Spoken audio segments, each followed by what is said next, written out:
Стало известно, что преподаватель факультета экономики и административных наук Университета Анкары имени Хаджи Байрама Вели, профессор Абдурашид Джалил Карлук, получил горькие известия о своей семье, проживающей в Восточном Туркестане. Об этом Карлук сообщил через свой аккаунт в социальной сети. Согласно полученной информации, брат Абдурашида Карлука был парализован в результате пыток. По словам профессора, его другие братья также находятся в концентрационном лагере. О судьбе 80-летней матери Карлука и его племянников ничего не известно.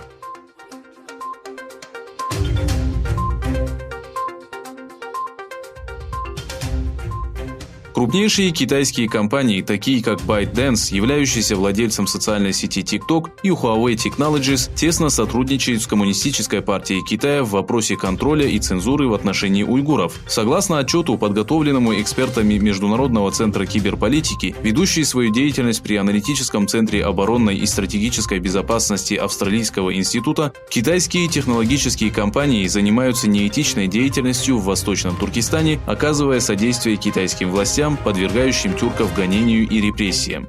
Некоторые из этих компаний являются мировыми лидерами в разработке передовых технологий в области искусственного интеллекта и мониторинга.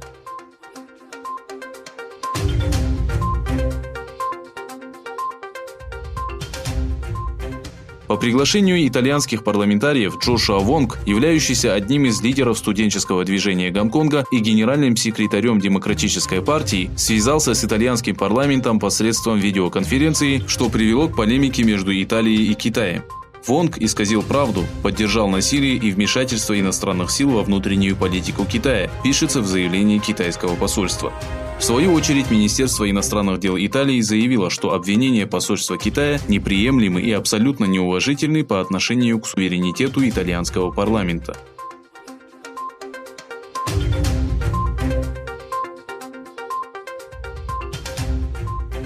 Северная Корея отреагировала на заявление премьер-министра Японии Абэ Синдзо, который назвал испытание сверхбольших ракетоносителей в КНДР испытанием баллистических ракет.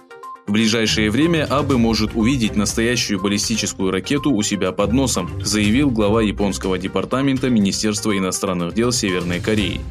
На заседании Совета национальной безопасности в Токио Абэ назвал испытание северокорейских установок серьезной угрозой для международного сообщества. Накануне Северная Корея выпустила 2 ракеты из провинции Южный Хамгён, расположенной на побережье Восточного моря.